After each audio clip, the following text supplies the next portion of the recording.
اعوذ باللہ من الشیطان الرجیم بسم اللہ الرحمن الرحیم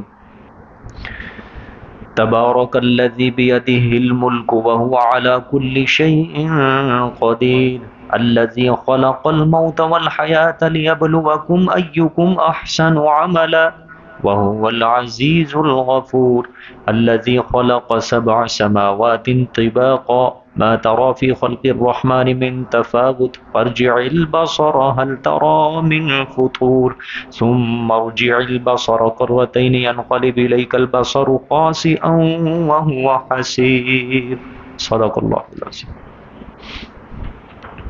الحمدللہ 28واں پارہ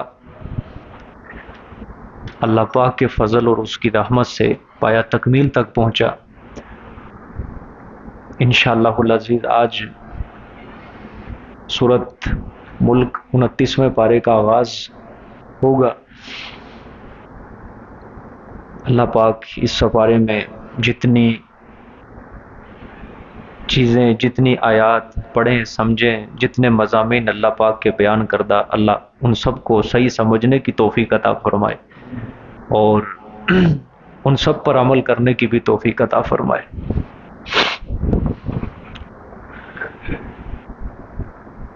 سب سے پہلے ربط سمجھ لیں اس کا.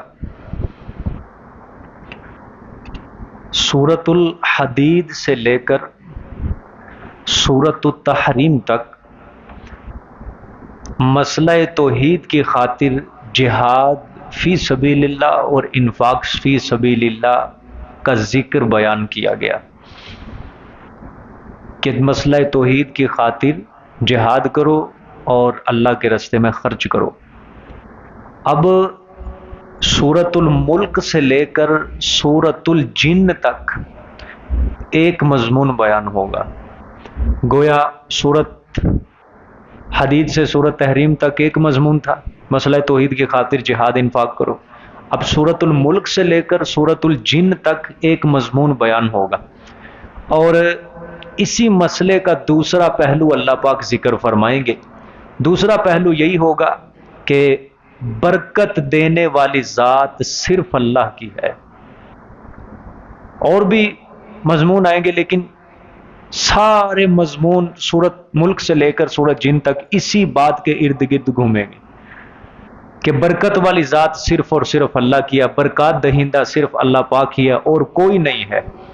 سورۃ ملک میں اللہ اسی دعوے کو ثابت کرنے کے لیے دلائل عقلیہ سے عقلی دلائل بیان فرمائیں گے اور اپنے اس دعوے کو ثابت کریں گے.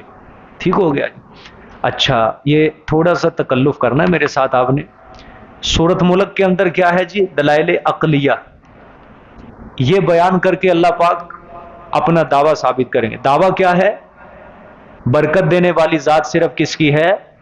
ہاں، برکت دینے والی ذات صرف کس کی ہے؟ اللہ کی ہے. یہ دعویٰ ہوگا. اسی دعوے کو ثابت کرنے کے لیے سورۃ ملک سے سورۃ جن تک اللہ نے ایک مضمون بیان کریں گے. آگے سورۃ قلم ہے جی. ٹھیک ہے، سورۃ القلم کے اندر اللہ پاک بیان کریں گے کہ میرے پیغمبر مشرکین نرم ہو رہے ہیں. کیا ہو رہے ہیں؟ نرم ہو رہے ہیں اس وجہ سے تاکہ آپ بھی مسئلہ توحید بیان کرنے میں نرمی کریں. تو اگر مسئلہ توحید بیان کرنے میں نرمی ہو گئی تو پھر مقصد پورا نہیں ہوگا. اصل مسئلہ تو ہے ہی مسئلہ توحید ہے. ٹھیک ہے، لیکن آپ مسئلہ بیان کرنے میں ہرگز نرم نہ ہوں. آپ مسئلہ توحید بیان کرنے میں ہرگز نرم نہ ہو. آپ یہ سورۃ قلم کی یہ آیت دیکھیں، یہ آیت نمبر 9 ہے. وَدُّوا لَوْ تُدْهِنُ فَيُدْهِنُونَ، آیت نمبر 9. ٹھیک ہے، اس کے اندر اللہ پاک اپنے پیغمبر سے اسی بات کا یہ عہد لے رہے ہیں کہ میرے پیغمبر مشرکین کے سامنے مسئلہ توحید بیان کرنے میں آپ نے بالکل نرمی اختیار نہیں کرنی ہے. اس سے آگے چلے. آگے کون سی سورت ہے؟ سورۃ الحاقہ. اچھا، آپ یہ بھی ساتھ ساتھ دیکھتے جائیں. اب دوبارہ مکی صورتوں کا آغاز ہو چکا ہے. 28ویں پارے میں ساری صورتیں مدنی تھی، 27ویں میں زیادہ مدنی تھی. ٹھیک ہے، اب 29ویں پارے میں سب صورتیں جو ہیں مکی صورتیں ہیں. ٹھیک، آگے سورۃ الحاقہ ہے. اب سورۃ الحاقہ میں اللہ پاک بیان فرمائیں گے کہ جس نے اس مسئلے کو نہیں مانا آخرت کا عذاب اس کے لیے تیار کھڑا ہے. یہ ہے الحاقۃ ما الحاقہ وما ادراک ما الحاقہ کذبت ثمود وعاد بالقاریہ فاما ثمود فاہلکوا بالطاغیہ واما عاد فاہلکوا بریح صرصر عاتیہ. تخویف دنیاوی ہے، تخویف اخروی ہے کہ جنہوں نے یہ مسئلہ توحید کو نہ مانا ان کے لیے دنیا اور آخرت کا عذاب ان کا مقدر بنے گا. آگے کون سی صورت ہے جی؟ سورۃ المعارج. اس صورت میں مشرکین پر زجر ہوگا، اچھا خاصا ٹکا کے اللہ پاک زجر بیان فرمائیں گے کہ اللہ فرمائیں گے ماننے کی بجائے عذاب کے جلد آنے کا مطالبہ کر رہے ہیں. دیکھو ترتیب ہے.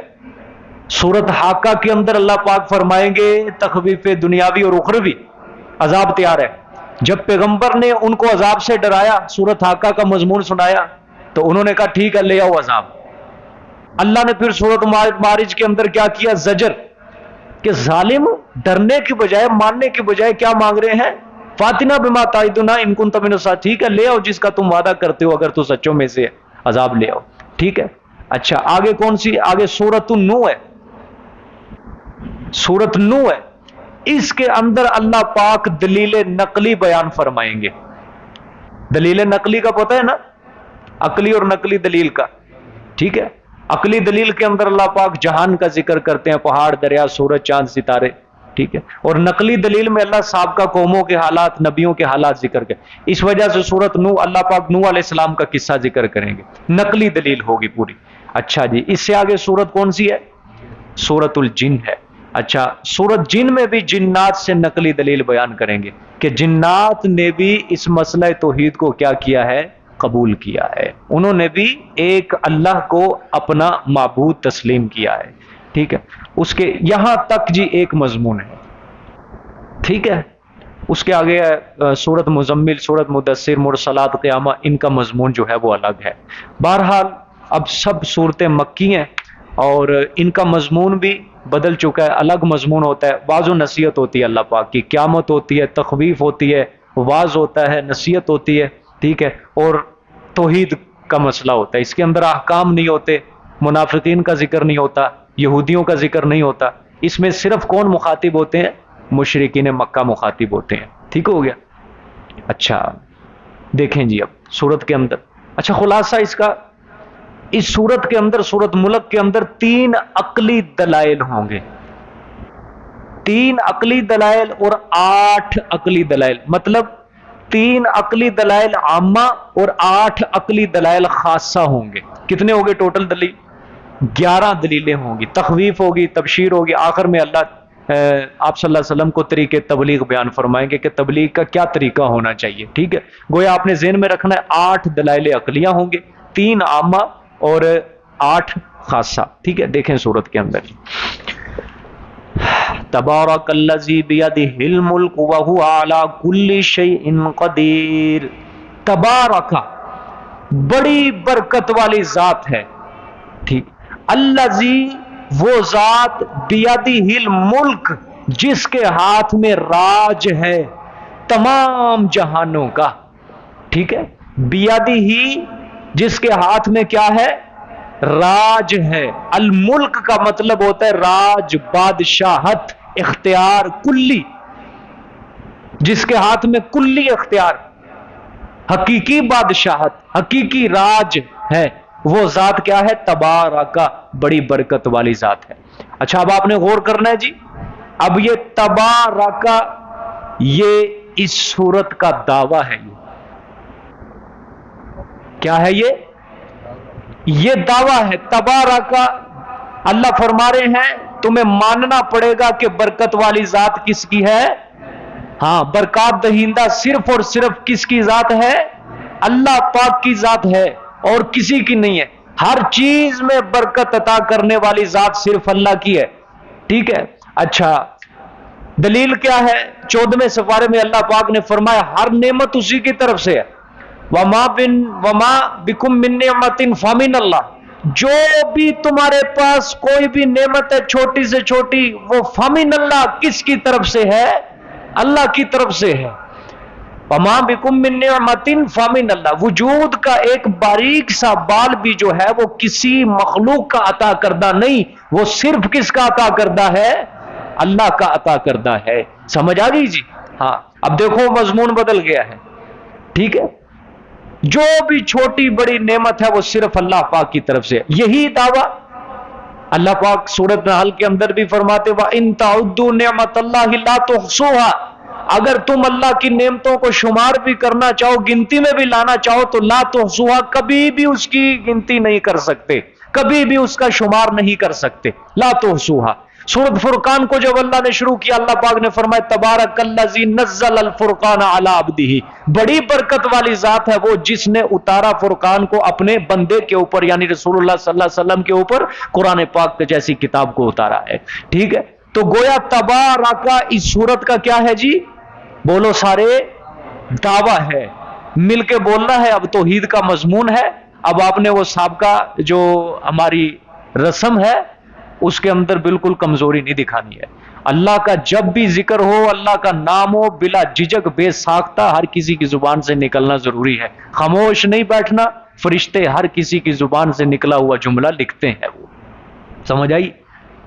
تو بولو سارے، برکت دینے والی ذات کس کی ہے؟ ہاں ابھی بلند آواز نہیں ہے، ابھی کمزور ہے۔ کھانا کھایا ہے؟ نہیں کھایا؟ کھایا ہے تو بولو سب سے بڑی برکت دینے والی ذات صرف اور صرف کس کی ہے؟ اللہ کی ہے۔ اس طرح بولنا ہے ساتھ، سمجھ آ گئی کہ نہیں؟ ہاں تو اس سورت کا دعویٰ ہے، آپ ہر نماز کے شروع کرتے وقت سورت فاتحہ تعوذ تسمیہ سے پہلے اللہ کی تعریف کرتے ہیں، سبحانک اللہم وبحمدک، سبحانک اللہم، اے اللہ تو کیا ہے؟ پاک ہے، وبحمدک، ساتھ اپنی تعریفوں کے، آگے وتبارک اسمک، اور تیرا نام کیا ہے؟ برکت والا ہے، تیرا نام کیا ہے؟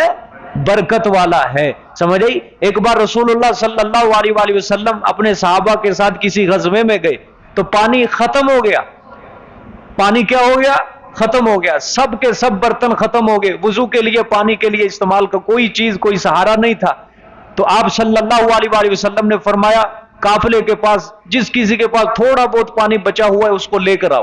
آپ صلی اللہ علیہ وسلم کے حکم پر پانی اکٹھا کیا گیا، ایک تھال کے اندر پانی لایا گیا، آپ نے اپنی انگلیاں مبارک اس تھال کے اندر ڈبوئی تو اللہ پاک نے آپ کی انگلیوں سے پانی کا چشمہ جاری کر دیا۔ جب یہ پانی کا چشمہ جاری ہوا تو آپ صلی اللہ علیہ وسلم نے ارشاد فرمایا برکتیں ساری کی ساری صرف اور صرف اللہ کی طرف سے ہوتی ہیں۔ سمجھ آئیے؟ یعنی برکت دینے والی ذات اور کسی کی نہیں ہے، کسی کے نام میں برکت نہیں، برکت صرف اور صرف کس کے نام میں ہوتی ہے؟ اللہ کے نام میں۔ اللہ نے، رسول اللہ صلی اللہ علیہ وسلم نے فرمایا کہ ہر کام کو شروع کرنے سے پہلے اللہ کا نام لیا کرو، بسم اللہ الرحمن الرحیم پڑھا کرو۔ جس کام کے شروع کرنے سے پہلے بسم اللہ نہ پڑھی جائے وہ بے برکتہ ہوتا ہے، دم کٹا ہوا ہوتا ہے۔ ٹھیک ہو گیا؟ تو گویا یہ تبارک کا اس سورت کا کیا ہے؟ دعویٰ ہے۔ یہ ایک لفظ اللہ نے دعویٰ کر دیا ہے کہ برکت والی ذات صرف میری ہے۔ اب اللہ پاک اپنے اس دعوے کو ثابت کرنے کے لیے 11 عقلی دلائل پیش فرمائیں گے۔ ٹھیک ہے؟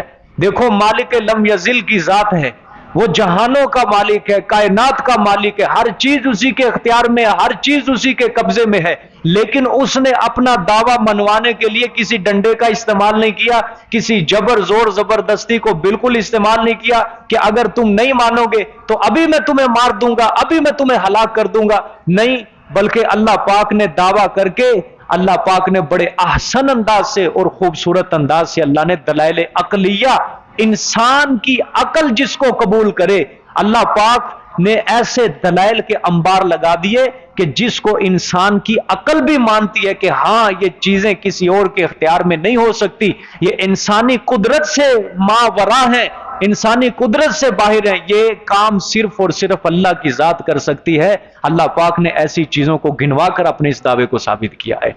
ٹھیک ہو گیا؟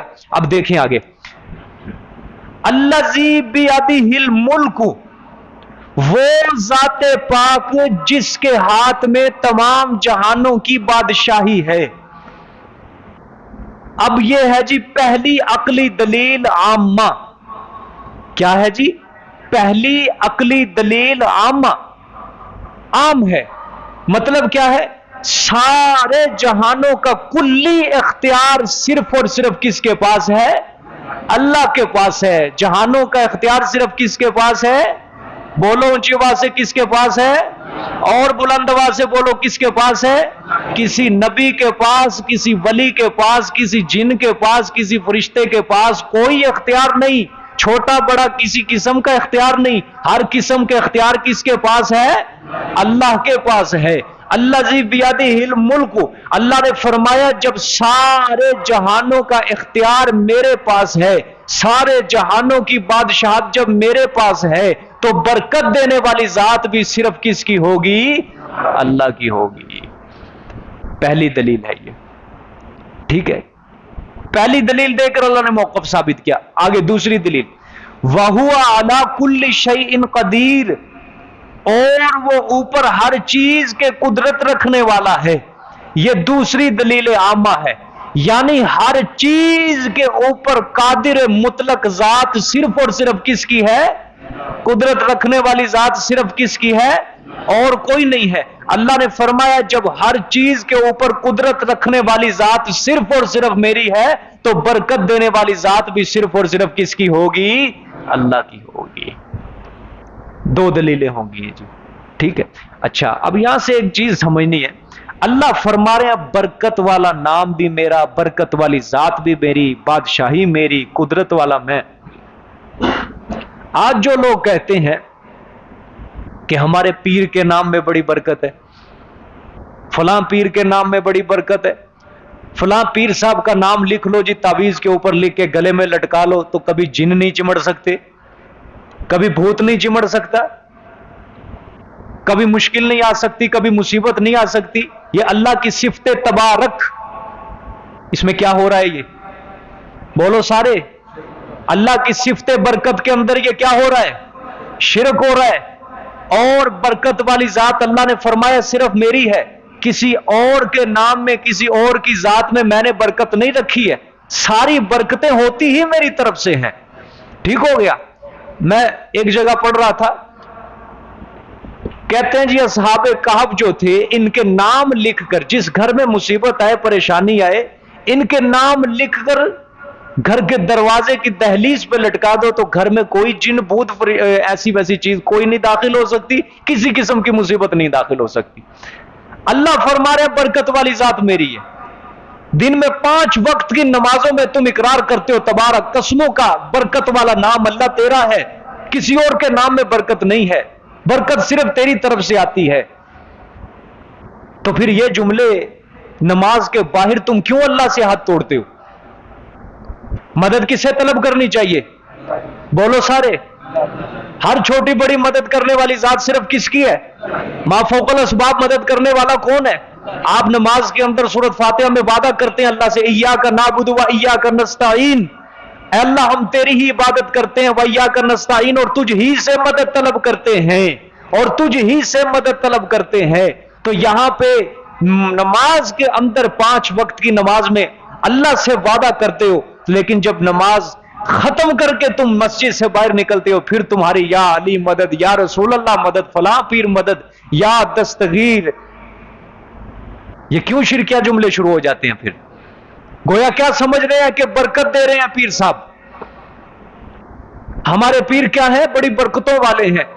اور ایسے ظالم بے ایمان کئیوں کے عقیدے ہو چکے ہیں, وہ کہتے ہیں اللہ بھی ان کا غلام ہے, ہمارے پیر کے نیچے ہے, ماتحت ہے اللہ کا, ہمارا پیر جو کہے گا اللہ وہی کرے گا, ہمارے پیر کی جو مرضی ہوگی اللہ وہی کرے گا, اللہ ہمارے پیر کے خلاف نہیں چل سکتا ہے. یہاں تک لوگوں کے عقیدے ہیں. ہمارے یہاں ایک آدمی آتا تھا, وہ کہتا تھا کہ ہمارا یہاں تک بھی عقیدہ تھا کہ موت حیات کا مالک ہمارا پیر ہے, یعنی زندگی موت دینے والا بھی ہمارا پیر صاحب ہے. اللہ پاک نے اس کو ہدایت دی, توحید کی نعمت سے اللہ نے اس کو آراستہ کیا. اللہ معاف فرمائے, اللہ ایسی خرافات سے, ایسے عقائد سے بچائے. لیکن میرے عزیز دوستو یاد رکھنا, توحید کے اندر ہمیشہ وفا کرنا, توحید کے اندر ہمیشہ وفا کرنا. جب توحید کے اندر وفا کر لو گے تو اللہ پاک ابدی حیات تمہارے لیے سرخرو کر دے گا تمہیں.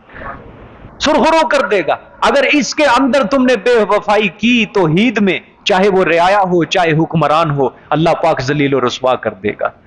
اگر توحید میں بے وفائی کی، توحید میں وفا کر لو، اللہ پاک عزتیں عطا کرے گا. اللہ پاک ذلتیں ختم کر کے اللہ پاک پھر سے وقار اور عزت مسلمانوں کو عطا کر دے گا. آج لوگوں نے توحید کے اندر وفا نہیں کی ہے. دیکھ لو پاکستان کے لوگ پوری دنیا میں منگتے میں شروع ہو چکے ہیں، پوری دنیا کے اندر چور ڈکیٹ میں شروع ہو چکے ہیں. صرف کیا ہے، اللہ سے غداری کی ہے، توحید سے غداری کی ہے، توحید سے وفا نہیں کی ہے انہوں نے. اگر توحید سے وفا کر لیتے، اللہ کے احکامات سے وفا کر لیتے، اللہ کے سب سے بڑا جو حکم مسئلہ توحید، لا الہ الا اللہ، اللہ کے سوا کوئی عبادت کے لائق نہیں ہے، اگر اس کے اندر سب متفق ہو جاتے، متحد ہو جاتے، تو خدا کی قسم یہ بادل، یہ فضائیں، یہ ہوائیں، یہ پہاڑ، یہ سمندر، اللہ پاک سب کے سب ہمارے ساتھ مسخر کر دیتے، سب ہمارے ساتھ چلتے. یہ لیکن ہواؤں نے رخ بدل لیا، بادلوں نے رخ بدل لیا، فضاؤں نے رخ بدل لیا ہے، اللہ کی مخلوق نے رخ بدل لیا ہے. کوئی ہمارے وفا کے اندر تیار نہیں ہے. وجہ کیا ہے؟ ہم خدا سے وفا نہیں کر رہے، بے وفائی کر رہے ہیں. سمجھ آئی؟ کتنی دلیلیں ہوگی جی؟ 2 دلیلیں. اللہ ذی بیدہ الملک، ایک وہو علی کل شیء قدیر، 2. تو خیر یہ عقیدہ جما لو، یہ عقیدہ جما، ہر برکت صرف اور صرف اللہ کی طرف سے ہوتی ہے. اگر کوئی انسان کہے کہ فلانے بندے کی طرف سے برکت ہوتی ہے تو یہ شرک ہے. یاد رکھیں، اللہ کی صفت برکت کے اندر یہ شرک ہے. اور شرک کے بارے میں کسی مولوی کا فتویٰ نہیں ہے، کسی عام بندے کا فتویٰ نہیں، بلکہ شرک کے بارے میں اللہ سورۃ نساء میں صاف فتویٰ دے رہا ہے. اللہ نے فرمایا ان اللہ لا یغفر ان یشرک بہ ویغفر ما دون ذلک لمن یشاء.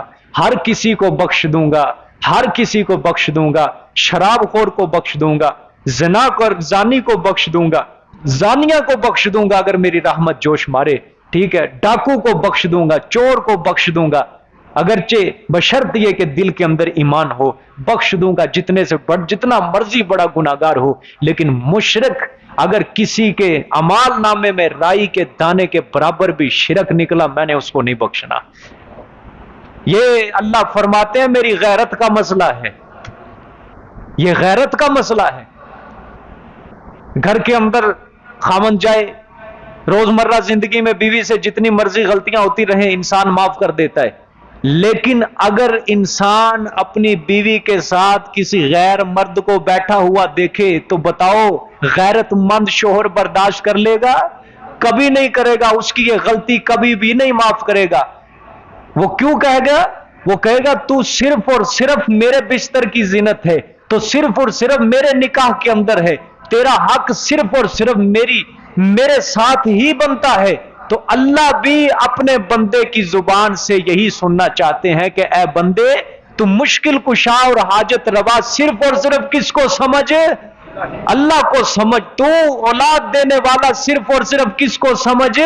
اللہ کو سمجھ. تو صرف یہ ساری کائنات کا نظام چلانے والا صرف اور صرف کس کو سمجھ؟ اللہ کو سمجھ. سمجھ آ گئی؟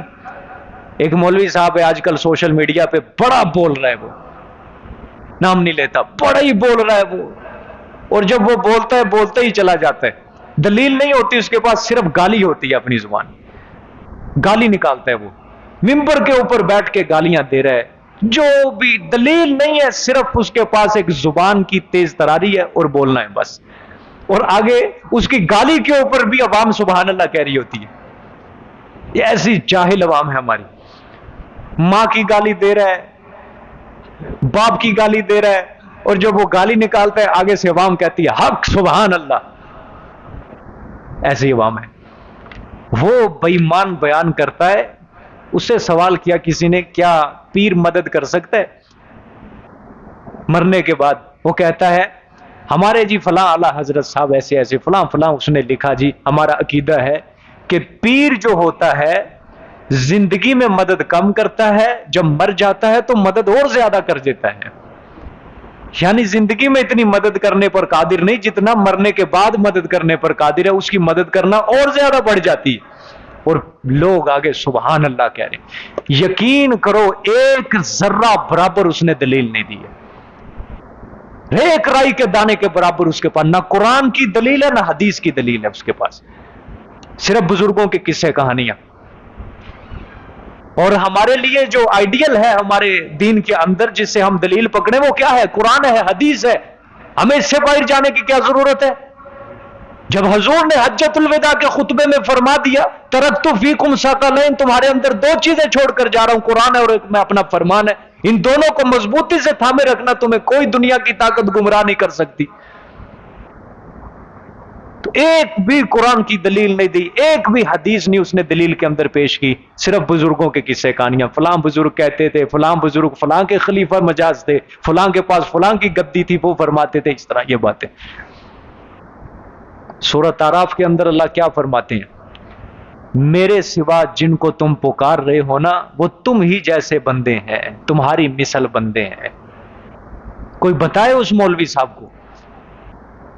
اللہ قرآن میں فرماتے ہیں ان الذین تدعون من دونہ ما یملکون من قطمیر، کہ میرے سوا جن کو تم پکار رہے ہو، جن کو تم داتا سمجھتے ہو، گنج بخش سمجھتے ہو، فیض عالم سمجھتے ہو، میرے سوا تم لجپال سمجھتے ہو، کرنیاں والے، برنیاں والے، فضلہ والے، کرما والے، مختلف لقب دیے ہوئے ہیں، اللہ فرماتے ہیں ما یملکون من قطمیر، وہ قطمیر کے بھی مالک، بولو سارے قطمیر کے بھی مالک نہیں ہے، قطمیر کھجور کی گٹھلی کے اوپر باریک سے پردے کے بھی مالک نہیں ہے، تو جو کھجور کی گٹھلی کے اوپر باریک سے پردے کے بھی مالک نہیں ہے، تم نے ان کو بنا دیا کہ اولاد کا خزانہ اس کے پاس ہے، کائنات کا نظام یہ چلا رہا ہے۔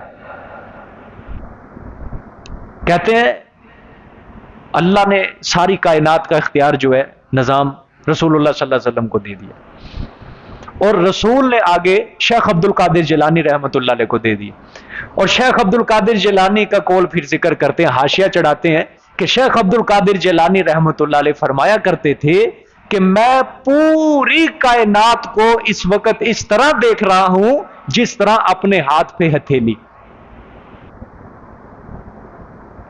ٹھیک ہے، یہ کس کا قول ہے؟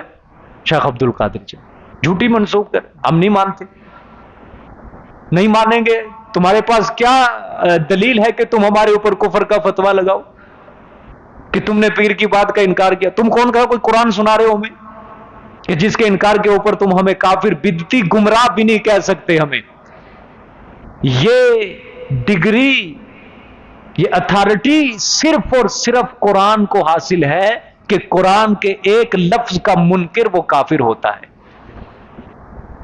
اور یہ اتھارٹی اللہ نے پھر اس فتوے کی اتھارٹی ہر کسی کو، گدھا ریڑھی چلانے والے کو بھی دی ہے کہ جو قرآن کے ایک لفظ کا انکار کرے، گدھا ریڑھی چلانے والا بھی فتویٰ لگا سکتا ہے کہ یہ کافر ہے۔ میں بات یہ بیان کرنا چاہتا ہوں، اللہ قرآن میں کہتا ہے یہ سنتے نہیں۔ اللہ قرآن کے اندر فرماتے ہیں وَمَنْ أَظْلَمُ مِمَّنْ يَدْعُو مِن دُونِ اللَّهِ مَن لَّا يَسْتَجِيبُ لَهُ إِلَى يَوْمِ الْقِيَامَةِ، اس شخص سے بڑا ظالم اور کون ہو سکتا ہے، اس شخص سے بڑا گمراہ کون ہو سکتا ہے کہ جو اللہ کو چھوڑ کر دوسروں کو پکار رہا ہے، مَن لَّا يَسْتَجِيبُ لَهُ، جو اس کی دعا اور پکار کو کبھی بھی قبول نہیں کر سکتے، اِلَى يَوْمِ الْقِيَامَةِ، کب تک؟ قیامت تک بھی وہ اس کی دعا اور پکار کو قبول نہیں کر سکتے۔ اللہ کو چھوڑ کر جو ایسی ہستیوں کو پکار رہا ہے، اس شخص سے بڑا ظالم کون ہو سکتا ہے، اس شخص سے بڑا اور مشرک کون ہو سکتا ہے؟ لیکن مولانا صاحب کو یہ آیتیں بالکل بھی نظر نہیں آئی، یا شاید آتی ہوں لیکن خوف ہو کہ اگر یہ آیتیں سنا دی تو روٹی پانی سارا بند ہو جائے گا جو چل رہا ہے۔ اللہ پاک راہ حق پر چلنے کی ہم سب کو توفیق عطا فرمائے۔ ٹھیک ہو، آگے دیکھیں۔ اچھا ایک چیز مجھ سے رہ گئی ہے، پھر اس سورت کی حدیث شریف میں بڑی فضیلت آئی ہے۔ ایک حدیث کے اندر آتا ہے کہ اس سورت کو ایک تو سورت الملک کہا گیا ہے، ایک حدیث ہے کہ اس سورت کا دوسرا نام واقعہ ہے، اور ایک نام ہے منجیہ۔ واقعہ کا مطلب ہوتا ہے بچانے والی، اور منجیہ کا مطلب ہوتا ہے نجات دینے والی۔ یعنی واقعہ منجیہ دو نام آئے ہیں، واقعہ بچانے والی اور منجیہ نجات دینے والی ہے، ٹھیک۔ آپ صلی اللہ علیہ وسلم نے فرمایا ہی المانعۃ المنجیہ تنجیہ من عذاب القبر، کہ یہ صورت مانعہ بھی ہے منجیہ بھی ہے، یعنی عذاب قبر سے نجات دینے والی صورت ہے۔ جو انسان پڑھتا ہے اس سے عذاب کو روکے گی، اس سے عذاب کو نجات دے گی۔ اور ایک روایت ہے اسی طرح حضرت عبداللہ بن عباس رضی اللہ تعالیٰ عنہ کی، وہ فرماتے ہیں کہ آپ صلی اللہ علیہ وسلم نے فرمایا میری یہ خواہش ہے کہ ہر مومن کے دل کے اندر سورۃ ملک ہو۔ وہ نہیں سمجھے، نہیں سمجھے، نیچے نہیں رکھا کچھ، میری طرف ہے، ہر مومن کے دل میں سورۃ ملک ہو۔ آپ شرما گئے کہ یہ کام مشکل ہے، ٹھیک ہے، یا شاید آپ نے نظریں اس وجہ سے نیچے کر لی کہ یہ تو ہمارے خلاف ہے حدیث، ٹھیک ہے۔ یہ حافظ نہیں، صرف ہر مومن کے دل کے اندر سورۃ ملک ہونی چاہیے۔ وجہ وہی حدیث ہی المانعۃ المنجیہ، یہ سورت عذاب کو روکنے والی ہے، نجات دینے والی ہے۔ حضور چاہتے تھے میری امت کا ہر فرد اس سورت کو اپنے دل میں محفوظ کر کے پڑھے تاکہ وہ اللہ کے عذاب سے، جہنم کے عذاب سے بچ سکے۔ اب جو انسان سمجھے گا نہ بھائی اوکھا کام، عمر بڑی ہوگی، ان کتنے دماغ چ رہنی ہے گلاں، جی کرتے ہو ارادہ یاد کرنے کا اس کو، جی پیچھے والے نہیں، صرف پیچھے والے کی انشاءاللہ ہے، نہیں صرف پیچھے والے کی انشاءاللہ، انشاءاللہ کرو گے یاد، جی بائیں والے صرف، وہ ادھر سے ہے، ادھر سے نہیں ہے، ساری لائن بولے انشاءاللہ، جی جی دائیں والے انشاءاللہ، نہیں انشاءاللہ یاد، جس کو یاد ہے اللہ پاک اس کے دل میں محفوظ رکھے، جس کو نہیں یاد اللہ پاک اس کو یاد کرنے کی آج سے ہی ابھی سے توفیق عطا فرمائے کہ وہ اس سورت کو اپنے دل میں محفوظ کرے۔ پھر ایک اور حدیث ہے، یہ بھی سن لو، شاید کسی کے دل میں اور زیادہ فضیلت قائم ہو جائے۔ آپ صلی اللہ علیہ وآلہ وسلم نے فرمایا، حضرت ابو ہریرہ رضی اللہ تعالیٰ نے روایت کرتے ہیں کہ کتاب اللہ میں ایک ایسی سورت ہے کہ جس کی آیتیں 30 ہیں۔ دیکھو سورت ملک کی کتنی آیتیں، 30 آیتیں ہیں، ٹھیک ہے۔ تو فرمایا قیامت کے روز یہ ایک شخص کی سفارش کرے گی، اور سفارش اس کی کرے گی جو جہنم میں چلا گیا۔ کس کی کرے گی؟ جہنم میں چلا گیا، یا جہنم کا فیصلہ ہو چکا اس کے لیے، جو بھی کہہ لو۔ تو فرمایا اللہ تعالیٰ اس صورت سے کہے گے نہ وہ جہنم میں، یہ صورت کہے گی نہ جنت میں، اللہ کہیں گے نہ جہنم میں، یہ کہے گی نہ جنت میں، حتیٰ کہ اللہ سے جھگڑا کر کر کے یہ اس شخص کو جہنم سے نکال کر جنت میں داخل کرے گی۔ اب بھی اگر کوئی نہ یاد کرے اس کی اپنی مرضی ہے، اب بھی اگر نہ پڑھے اس کی اپنی مرضی ہے۔ حضور صلی اللہ علیہ وسلم نے فرمایا سورت جھگڑا کرے گی اللہ سے، جھگڑا، اور بعض روایات میں آتا ہے اللہ کہے گا نہ جہنم میں، یہ پھر کہے گی یا اللہ ٹھیک ہے مجھے اپنی کتاب سے نکال دے، میں ناراض ہوں تجھ سے، کیونکہ اللہ کا کلام ہے نا، صرف کسی کو حق ہے اللہ سے جھگڑا کرنا، نبی کو بھی یہ اختیار نہیں ہے اللہ سے جھگڑا کرنے کا، سمجھ آ گئی ہے؟ کلام اللہ کا ہے نا، اس کا حق ہے، خدا کا کلام ہے، اس کی صفت ہے، لیکن نبی کل قیامت والے دن وہ بھی گڑ گڑائیں گے، روئیں گے۔ یہ تو آج سوشل میڈیا کے اوپر لوگوں نے قیامت کا نقشہ ہی بدل کے رکھ دیا۔ ایک مولانا صاحب تھے، میں اس کا بیان سن رہا، اس نے قیامت کو ایسے بیان کیا گویا قیامت کوئی فن لینڈ ہے، کوئی فن کی دنیا ہے وہاں پہ، یا کوئی پکنک پوائنٹ منانے کے لیے جانا ہے وہاں پہ، سمجھ آئی؟ وہ کیا کہ بیان کیا کر رہا ہے، کہتا مولوی بیان کر دے اپنی سٹیجاں سے چڑھ کے، سر کے ساتھ بستی بھی کر رہا ہے ظالم، پھر کہ قیامت کے دن سارے بندے اپنے پسینے کے اندر شرابور ہوں گے، سورج سوا نیزے تھے، زبان لکڑی کی، پیاس کی شدت، ٹھیک ہے۔ تو کہتے ہیں ہم یہ سوال کرتے ہیں کہ وہاں حضور ہوں گے یا نہیں ہوں گے؟ اگر حضور ہوں گے تو ہمیں کسی کی فکر ہی نہیں ہے، جاؤ، نہ اللہ کی فکر ہے نہ کوئی قیامت کی فکر ہے، جاؤ بس حضور ہوں گے وہاں پہ ہمیں کوئی ضرورت ہی نہیں ہے کسی چیز کی۔ اللہ قرآن پاک میں قیامت سے کتنا ڈرا رہا ہے، کتنا خوف اللہ پاک دلا رہے ہیں، وہ کدھر جائیں گے آیتیں؟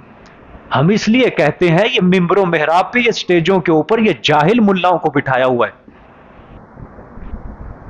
میں آپ سے کہنا یہ چاہتا ہوں، یہ ماشاءاللہ کلاس ہے ہماری، روزانہ آپ کے دلوں کا زنگ اتر رہا ہے، اور دلوں کا زنگ صرف میں اپنی ذاتی بات سے نہیں بلکہ قرآن پاک سے، جس کو کہہ لو یہ ہماری ایک ورک شاپ ہے، یا اس سے بھی اچھا کہہ لو سفینہ نوح ہے، نوح علیہ السلام کی کشتی ہے، جو اس کشتی میں سوار ہو گیا ہدایت پا جائے گا، اپنی آخرت سوار جائے گا۔ یہ سٹیج کے اوپر جاہل ملاؤں کو بٹھایا ہوا ہے، وجہ کیا ہے؟ ان سے کوئی سوال کرنے والا نہیں ہوتا بعد میں، انہوں نے کیا کرنا ہے، فکس ہوتا ہے ٹائم، ہاں جی 10 بجے، ہاں جی 10 سے لے کر 11:15 تک ہم بیان کریں گے، اس کے بعد ہم نے آگے جانا ہے۔ یہ بیان کرتے ہیں آگے چلے جاتے ہیں، عوام کے ذہنوں کا ستیہ ناش کر دیتے ہیں یہ پکڑ کے، بعد میں ان کو کوئی پوچھنے والا نہیں ہوتا، کوئی پکڑ نہ وہاں انہوں نے قرآن سنانا، نہ انہیں حدیث سنانی، صرف بزرگوں کے قصے کہانیاں بندوں کی قلموں سے لکھی ہوئی، جس طرح مرضی لکھی تاریخ سنا کے چلے جانا، اور سبحان اللہ کہہ کے ان کو صرف غرض ہے پیسے کی، چاہے عوام جہنم کے اندر جائے، ان کو غرض ہے صرف 45-50 ہزار روپے کی۔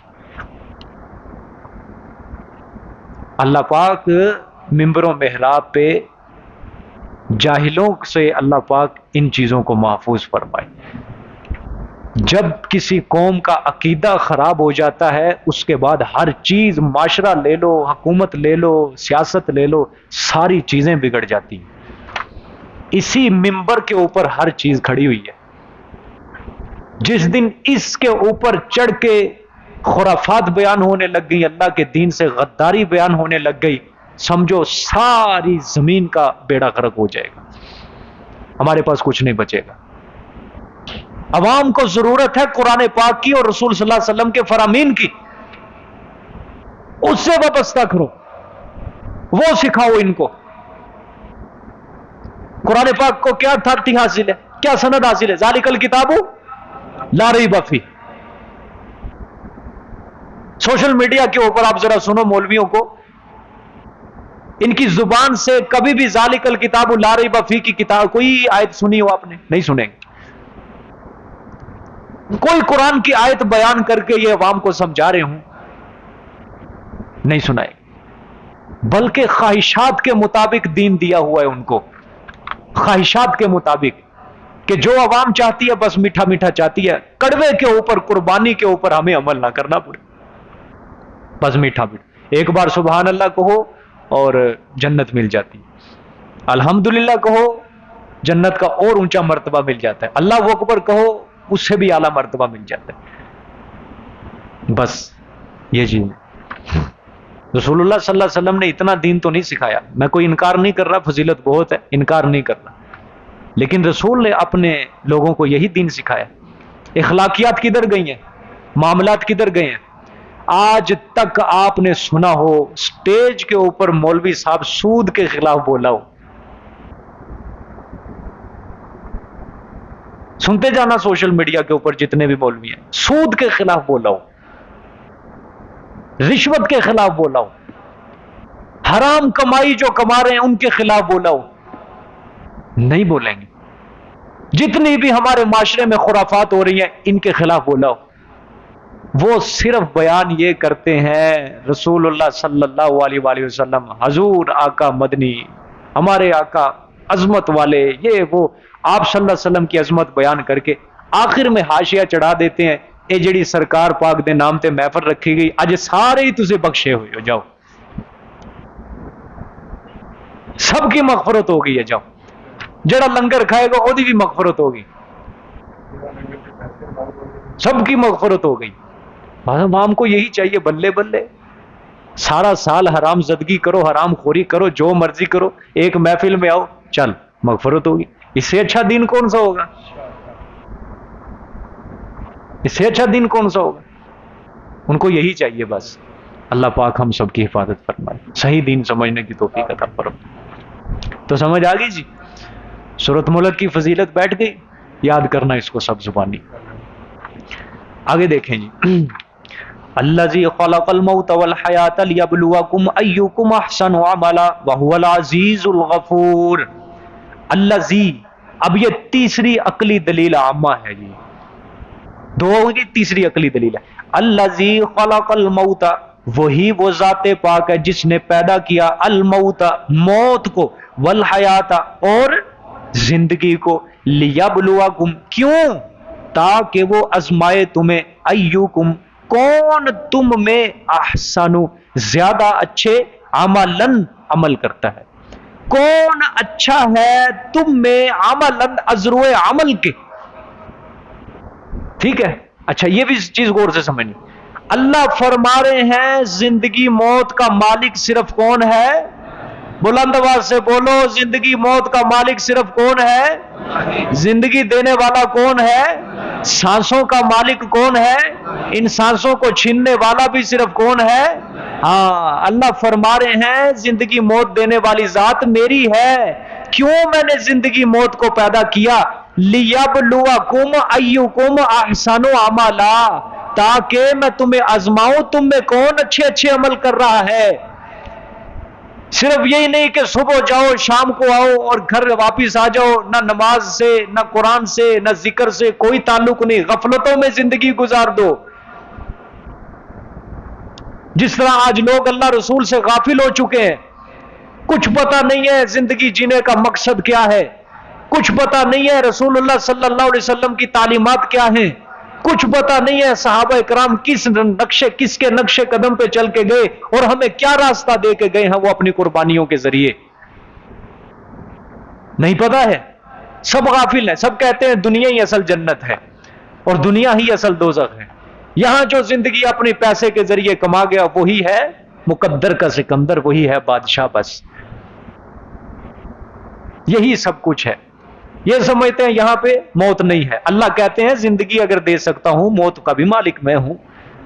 ٹھیک ہے، اگر اس وقت تمہیں زندگی ملی ہوئی ہے، اس وقت تمہارے سانس چل رہے ہیں، اس کا مطلب تم ہمیشہ کے لیے زندہ رہو گے نہ۔ الحی القیوم صرف ذات کس کی ہے؟ ہمیشہ رہنے والی ذات صرف کس کی ہے؟ اللہ کی ہے، باقی کسی کی صفت نہیں ہے۔ حی القیوم کسی کی صفت نہیں ہے، کسی نبی، کسی ولی، اللہ کے سوا جتنی بھی مخلوق ہے اس کے ساتھ صفت فنا لگی ہوئی ہے، لیکن فنا والی صفت سے پاک صرف اور صرف اللہ ہے، اور کوئی نہیں ہے۔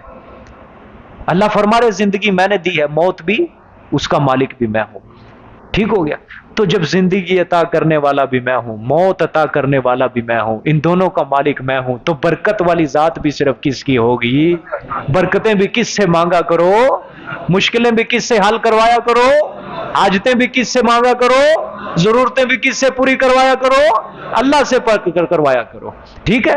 اچھا، یہ دوسری چیز سمجھنی ہے، یہاں سے ایک فائدہ سمجھنا ہے۔ احوال انسانی سے صرف اللہ نے دو چیزیں یہاں پہ بیان کی، موت اور زندگی، دو چیزیں صرف جو انسان کے ساتھ خاص ہوتی ہیں، ساری چیزیں ان میں سے صرف دو چیزوں کا اللہ نے سہارا لیا، وہ یہی دونوں چیزیں جو ہوتی ہیں انسان کے تمام عمر کے افعال کو، اعمال کو محیط ہیں، گھیرا ڈالے ہوئے۔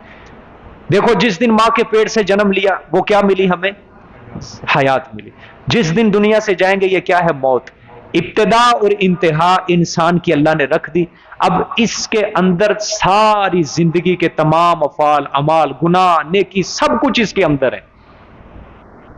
ٹھیک ہو گیا؟ اچھا، پھر اس کے بعد اللہ پاک نے دنیا میں، تفسیر مظہری ہے، قاضی ثناء اللہ پانی پتی رحمت اللہ نے بڑی زبردست تفسیر لکھی ہے، انہوں نے فرمایا اللہ پاک نے دنیا کے اندر جتنی بھی مخلوقات پیدا کی ہیں، ہر ایک کو مختلف انواع کے اندر ان کو حیات دی ہے، مختلف قسم کی حیات دی ہے، لیکن سب سے اچھی، سب سے کامل، سب سے خوبصورت حیات اللہ نے انسان کو بخشی ہے۔ جانور کو دیکھو، چوپایا جو ہے 4 ٹانگوں والا، اس کی حیات کیسی ہے بیچارے کی؟ ٹھیک ہے، اللہ پاک کی مخلوق ہے، کوئی نقص نہیں، لیکن اگر موازنہ کریں انسان کے ساتھ، وہ جانور محتاج ہے چارے کے اندر، پانی کے اندر، چلنا پھرنا، سب سے بڑی چیز اللہ نے اس کو شعور نہیں دیا، علم نہیں دیا۔ علم کس کو دیا؟ انسان کو۔ اللہ نے عقل سے نوازا ہے، عقل سے۔ پھر نسل دیکھو کس طرح ہے انسان کی، جانوروں کے اندر یہ نہیں ہے، ٹھیک ہے؟ جانوروں کے اندر مثلا بھینس ہے، اس کا بچہ پیدا ہوا، باپ کا تو نہیں پتا لیکن ماں کا پتا ہوتا ہے، وہ بھی ایک حد تک۔ پھر اگر ایک بھینس کے پیڑ سے اگر نر اور مادہ نے جنم لیا، کل کو وہ دونوں جوان ہو گئے، ان کا جوڑ بھی ہو سکتا ہے، کوئی حرام نہیں۔ لیکن انسان کی طرف دیکھو، مستقل اللہ پاک نے ایک بڑی خوبصورت احسن حیات بخشی ہے اس کو، ایک سلسلہ نسب کی جو کڑی ہے اس کے اندر بھی اللہ نے خوبصورتی رکھ دی ہے۔ کیوں؟ اللہ نے ساری صلاحیتیں اس کے اندر رکھ دی ہیں، کیوں؟ تاکہ یہ اللہ پاک کی معرفت کو حاصل کر سکے، اور ساری نہیں، کسی حد تک۔ اللہ کی کامل معرفت کوئی بھی حاصل نہیں کر سکتا ہے، نہیں سمجھ رہے؟ اللہ کی کامل معرفت، ساری معرفت کوئی بندہ حاصل نہیں کر سکتا، ٹھیک ہے؟ ہاں صرف مخلوق کے حساب سے ہم یہ مقابلہ کر سکتے ہیں کہ سب سے زیادہ معرفت انبیاء حاصل کرتے ہیں، اور اس کے بعد اللہ کی سب سے زیادہ معرفت نبی کے اصحاب کرتے ہیں، اس کے بعد ولی ہیں۔ لیکن جانور تو اللہ کی معرفت اتنی حاصل نہیں کر سکتا جس قدر انسان کر لیتا ہے، ٹھیک ہے؟ اور معرفت بھی کس طرح حاصل کرے گا، کس بنا پر کرے گا حاصل انسان معرفت اللہ کی؟ احکام شرعیہ کا مکلف بن کے۔ اور احکام شرعیہ کیا ہے؟ جس کے بارے میں سورۃ احزاب میں اللہ نے آخر میں فرمایا کہ میں نے یہ امانت پہاڑوں پر رکھی، پہاڑوں نے کیا کر دیا؟ انکار کر دیا۔ آسمانوں پہ پیش کی، آسمانوں نے کیا کر دیا؟ زمین پر پیش کی، زمین نے، لیکن انسان نے اپنی استطاعت کے مطابق اس کو قبول کر لیا۔ وجہ اللہ کی معرفت حاصل ہو جائے، اللہ کی معرفت حاصل ہو جائے۔ قرآن میں اللہ کہتے ہیں لو انزلنا هذا القرآن على جبل لرأيته خاشعا متصدعا من خشية الله، اگر ہم یہ قرآن پہاڑوں پر نازل کرتے تو وہ بھی اس کے بوجھ تلے دب کے ریزہ ریزہ ہو جاتے، من خشیت اللہ، کس کے ڈر سے؟ اللہ کے ڈر سے، ٹھیک ہے؟ قرآن پاک میں اللہ نے کافر کو مردہ کے ساتھ تشبیہ دیتے ہیں اور مومن کو زندہ کے ساتھ۔ پڑھیے نا آپ نے آیتیں، کئی جگہ پر قرآن پاک میں آیتیں آپ کو نظر آئیں گی۔ کیوں؟ کافر نے اس معرفت کو ضائع کر دیا ہے اور مومن نے اس معرفت کو حاصل کر لیا ہے، اور کافر نے اس معرفت کو ضائع کر کے مخصوص حیات کو ختم کر لیا۔ مخصوص حیات کون سی تھی؟ کہ اللہ کی معرفت پا کر ہی انسان کو اصل حیات ملتی ہے، اور اصل حیات کیا ہے؟ آخرت والی۔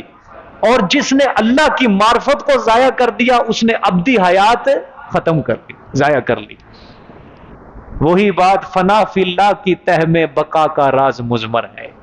جو اللہ کی محبت میں فنا ہو گیا، اصل انسان کی بقا ہی وہیں سے شروع ہوتی ہے، وہیں یہ راز چھپا ہوا ہے فنا فی اللہ کی تہ میں۔ جسے مرنا نہیں آتا اسے جینا نہیں آتا، سمجھ رہے ہو بات؟ ہاں۔ پھر اس کے بعد آپ دیکھیں لیبلوکم ایکم، کیوں زندگی موت کا مالک میں ہوں، میں تمہیں آزمانا چاہتا ہوں۔ صرف اللہ کہہ دیتے نا الذی خلق الحیات لیبلوکم ایکم احسن عملا، توبہ توبہ توبہ۔ کیا ہونا تھا دنیا میں؟ بس زندگی کا مالک ہی اللہ ہے، موت کا تھوڑی مالک، موت کے مالک تو ہم ہیں، جب مرنا چاہیں گے مر جائیں گے۔ کسی نے نہیں مرنا تھا، بولو۔ موت کا اختیار اللہ انسان کو دیتا، زندگی کا اختیار ٹھیک ہے، پیدا کرنا اللہ کا کام ہے، مرنا تیرا کام ہے۔ کسی نے بھی نہیں مرنا تھا سوائے اللہ کے جو نیک بندے، جس کو اللہ نے، رسول اللہ صلی اللہ علیہ وسلم نے فرمایا تحفۃ الموت، تحفۃ المؤمن الموت، کہ موت مومن کا تحفہ ہے۔ اس نے مرنا پسند کرنا تھا، لیکن حتی الامکان ہم جیسے جو ہیں انہوں نے کبھی بھی نہیں مرنا تھا۔ 1000 سال بھی ان کے لیے تھوڑے تھے، کروڑ سال بھی ان کے لیے تھوڑے تھے. ٹھیک ہے، مرنا پسند نہیں کرنا، جس طرح آج لوگ موت سے خوف زدہ نہیں ہو جاتے. تو اللہ فرما رہے ہیں کہ یہ آزمائش، یہ موت اور حیات کی میں نے رکھی تم میں. اگر موت حیات نہ رکھتا تو تم نے کہاں سیدھے عمل کرنے تھے. اچھا، 2 چیزیں سمجھنی ہے، توجہ رکھو میری طرف. اللہ نے فرمایا زندگی کو بھی آزمائش بنایا اور موت میں بھی آزمائش ہے. دیکھو، لیبلوکم ایکم احسن عملا کا تعلق ہے نا اس کے. ایک میری بات یاد رکھنا، زندگی کے مقابلے میں موت سے انسان زیادہ سبق حاصل کرتا ہے. نہیں سمجھ آئی؟ زندگی میں کیا ہے؟ چلو ٹھیک ہے، زیادہ سے زیادہ اللہ تعالیٰ کی محبت، اللہ تعالیٰ کا خوف، ڈر، وہ اس کے ذہن میں مستحضر رہے گا، حاضر رہے گا، جس کی وجہ سے وہ نیک عمل کر سکے گا. لیکن جس کو موت کا خوف ہوگا کہ بھائی میں نے مر جانا ہے اور مرنے کے بعد حساب دینا ہے اللہ کو، جس کو موت کا خوف ہوگا وہ سب سے بڑا انسان بنے گا، اچھا مخلص مومن بندہ بنے گا وہ. ٹھیک ہے، اور حدیث بھی ہے کفا بالموت واعظا، موت واعظ کے لیے کافی ہے. واعظ کس کو کہتے ہیں؟ نصیحت کو. موت نصیحت کے لیے کافی ہے. کیا مطلب ہے؟ ہم روزمرہ زندگی میں اپنے دوست احباب رشتہ داروں کو جب موت آتی ہے ہم اس کا مشاہدہ کرتے ہیں. جب جنازہ پڑھنے کے لیے جاتے ہیں ایک بار تو دل کے اندر چوٹ پڑتی ہے نا کہ یار آج یہ چارپائی پہ، کل کو میں نے. اگرچہ سلام پھیر کے جب قبرستان سے نکلے بس پھر وہی حالات، لیکن ایک بار میت جب سامنے ہوتی ہے تو انسان کا دل فکر آخرت میں مگن ہوتا ہے اس وقت. لیکن زندگی میں آپ جو مرضی دیکھتے جاؤ، مسجد بھی دیکھ لو، قرآن کا نسخہ دیکھ لو، کوئی انسان بننے کے لیے تیار ہوگا؟ کوئی نہیں بنے گا. آپ جو مرضی دیکھ لو، اللہ کی قدرتیں دیکھ لو، سمندر دیکھ لو، پہاڑ دیکھ لو، یہ بنے گا کوئی انسان؟ کبھی بھی اس کے دل کے اندر عاجزی نہیں آئے گی. لیکن موت، اس سے عاجزی آ جاتی ہے. یہ انسان کی اندر کا سریا جو ہے نا وہ ذرا مروڑتی ہے. دنیا کے اندر ہے نا، آپ دیکھتے جائیں، بچپن، لڑکپن، جوانی، بڑھاپا. بڑھاپے میں انسان کو یقین ہو جاتا ہے اس کے بعد بچپن، نہ جوانی نہ لڑکپن، اس کے بعد کیا ہے؟ السلام علیکم ورحمۃ اللہ وبرکاتہ. اس کے بعد موت ہے. تو بڑھاپے میں انسان کو نیک اعمال کی کیا ملتی ہے؟ توفیق ملتی ہے. وگرنہ دیکھو پوری زندگی گزار دیتا ہے اللہ کی بغاوت میں، نافرمانی میں، لیکن بڑھاپے میں وہ مجبوراً جبر کر کے اپنے آپ کو مسجد کی طرف، 5 وقت کی نمازوں کی طرف لے. اس کو پتا ہے کہ کسی بھی وقت اسرائیل میرے سرہانے کھڑا ہو سکتا ہے. باقی پوری زندگی دیکھ لو، نماز بھی پڑھی، اللہ کی محبت نہیں آتی دل میں، کالا ہی رہتا ہے. نماز بھی پڑھ رہے ہیں، جھوٹ بولتے ہیں، نماز بھی پڑھ رہے ہیں، سود کھا رہے ہیں، نماز بھی پڑھ رہے ہیں، رشوت کھا رہے ہیں. آسمان دیکھ رہے ہیں، اللہ کی قدرت کا نظارہ ہے. زمین دیکھ رہے ہیں، اللہ کی قدرت کا نظارہ ہے. سمندر دیکھ رہے ہیں، دریا، ندی، نال، لیکن عجز نہیں آ رہا دل میں، عاجزی نہیں آ رہی. موت انسان کے دل میں عاجزی سب سے زیادہ پیدا کرتی ہے. اس لیے آزمائش کے اندر جو ہے نا، الموت والحیات، موت جو ہے نا اس کو دیکھ کر انسان ذرا اچھی طرح کانپ جاتا ہے. ٹھیک ہے، اچھا آگے دیکھیں. اس لیے علماء فرماتے ہیں کہ موت انسان کو دنیا سے بیزار کرتی ہے. موت انسان کو دنیا سے کیا کرتی ہے؟ دیکھو جب انسان کا آخری وقت ہوتا ہے، حالت نزاع سے پہلے، جسم کے اعضاء کیا دے دیتے ہیں؟ جواب دیتے ہیں. ایک بار انسان کو پتا چل جاتا ہے کہ اب میں یہاں پہ نہیں رہ سکتا، اب بس میری، وصیتیں کرنی شروع کر دیتے ہیں. ٹھیک ہے، اس وقت اس کو یقین ہوتا ہے کہ نہیں، کہ یہ جو میں نے پوری زندگی مال اکٹھا کرنے پہ لگا دی، یہ میرے ساتھ نہیں جائے گا.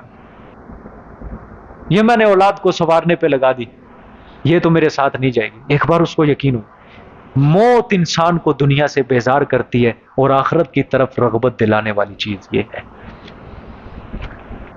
لیکن میرے عزیز دوستو، چونکہ پھر وہی بات، غفلت ہمارے دلوں پر چھائی ہوئی ہے، ہمارے دلوں کے اوپر چھتری بنا لی ہے اس غفلت نے، جس کو دور کرنے کے لیے اللہ کا ذکر، قرآن، حدیث، رسول کی تعلیمات بہت ضروری ہیں ہمارے لیے۔ ہم دنیا کے اندر جاتے ہیں، دن میں وہی دل ہو جاتا ہے ہمارا، وہی دل ہو جاتا ہے، لیکن جس وقت تک ہم سبق پڑھ رہے ہوتے ہیں ایک بار پتا ہوتا ہے دل کی کیفیت بدلی ہوئی ہوتی ہے۔ سمجھ آ گئی؟ دیکھیں جی آگے۔ اچھا، ایکم احسن عملا، اب یہ بات دیکھو، یہ بھی ایک نقطہ آپ کو دینے لگا ہوں، کہیں سے نہیں ملے گا آپ کو۔ اللہ فرماتے ہیں آزمائش کس کی کرنا چاہتا ہوں، تم میں سے اچھے عمل کون کرے گا۔ ٹھیک ہے، قابل نظر بات یہ ہے کہ انسان کو آزمائش کے لیے پیدا کیا گیا ہے، اور موت و حیات سے جو آزمائش وابستہ ہے، اللہ نے فرمایا ہم دیکھنا یہ چاہتے ہیں عمل کس کا اچھا ہے۔ اللہ نے یہ نہیں کہا کہ عمل کس کا زیادہ ہے، سمجھ رہے ہو؟ یہ نہیں کہا کہ عمل کس کا اچھا ہے، ہاں یہ کہا عمل کس کا اچھا ہے، یہ نہیں کہا کہ عمل کس کا زیادہ ہے۔ معلوم ہوتا ہے اللہ کے نزدیک کسی عمل کی مقدار کا زیادہ ہونا یہ قابل قبول نہیں ہے۔ اللہ کے نزدیک کسی عمل کا معیار، اس کی مضبوطی، اس کا طاقت، یہ اللہ کے نزدیک معتبر اور مقبول ہے۔ اس لیے کل میدان محشر کے اندر اعمال کو گنا نہیں جائے گا بلکہ تولا جائے گا۔ آپ کئی حدیث پڑھتے ہیں، حدیث میں لکھا ہے کہ ایک چھوٹا سا عمل بڑے بڑے ہزاروں عملوں کے اوپر بھاری پڑ جائے گا۔ مثلا لا الہ الا اللہ 99 بڑے بڑے گناہ، ان کے اوپر وہ چھوٹی سی نیکی کیا پڑ گئی؟ بھاری پڑ گئی۔ گنا نہیں جائے گا، تولا جائے گا، ٹھیک ہے؟ اور ہزاروں اعمال سے ایک چھوٹا سا عمل ہی بڑھ جاتا ہے انسان۔ بعض اوقات اللہ پاک قیامت والے دن ایک انسان کو ایسی نیکی پر بخش دیں گے، چھوٹی سی نیکی اس نے کی ہوگی، اللہ فرمائیں گے تیری اس نیکی کا حیا کر کے تجھے جنت میں بھیجتا ہوں، جا۔ ٹھیک ہے، یعنی چھوٹی سی نیکی اتنی بڑی جنت بن گئی۔ اور بعض ایسے بھی ہوں گے، نیکیاں بھی ہوں گی ان کے پاس، لیکن چھوٹی سی چھوٹی غلطی اور گناہ کے اوپر اللہ پاک اس کی پکڑ کر لیں گے۔ اس لیے بچنا چاہیے، بچنا چاہیے۔ توبہ شرط ہے، توبہ 5 وقت کی نمازوں میں جاری رکھو، ہر وقت جاری رکھو، استغفار جاری رکھو، اپنی غلطیوں کی تلافی کرواتے رہو۔ ایسی گناہ بھی ہوتے ہیں انسان کے جن کو انسان بھول جاتا ہے، لیکن اللہ قرآن میں فرماتے ہے تو بھول گیا، لیکن قیامت والے دن تجھے میں یاد کرواؤں گا اچھی طرح، تو بھول جائے گا۔ ٹھیک ہے، اچھا جی آگے احسن و عملہ ہے۔ حضرت عبداللہ ابن عمر نے فرمایا آپ صلی اللہ علیہ وسلم سورۃ ملک کی تلاوت کر رہے تھے، جب احسن و عملہ تک پہنچے آپ رک گئے۔ آپ نے فرمایا سب سے اچھا عمل یہ ہے کہ انسان اللہ کی حرام کردہ چیزوں کو حرام سمجھے اور اللہ کی حلال کردہ چیزوں کو حلال سمجھے، ہر وقت اللہ کی اطاعت کو اپنے ذہن میں مستعد رکھے، مستحضر رکھے، یہ ہے احسن و عملہ۔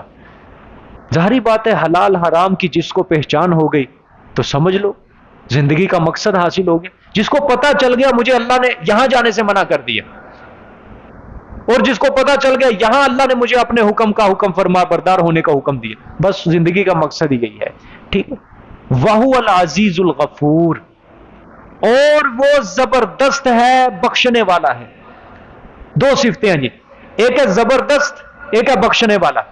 فرمایا العزیز تو میں اس لیے ہوں جو میرے احکام کو نہیں مانے گا میں اس کو سزا دوں گا، اور الغفور اس لیے ہے میرے احکام کو مان لیا جس نے، اگرچہ اس کے بعد اس سے خطائیں ہوئیں، غلطیاں ہوئیں، کوتاہیاں ہوئیں، لیکن میں اس کی غلطیوں کو معاف کر کے اس کو جنت میں داخل کروں گا۔ الغفور، میں بخشنے والا ہوں۔ جزاک اللہ، یہ 3 دلیلیں ہوگی، اللہ عمل کی توفیق عطا فرمائے۔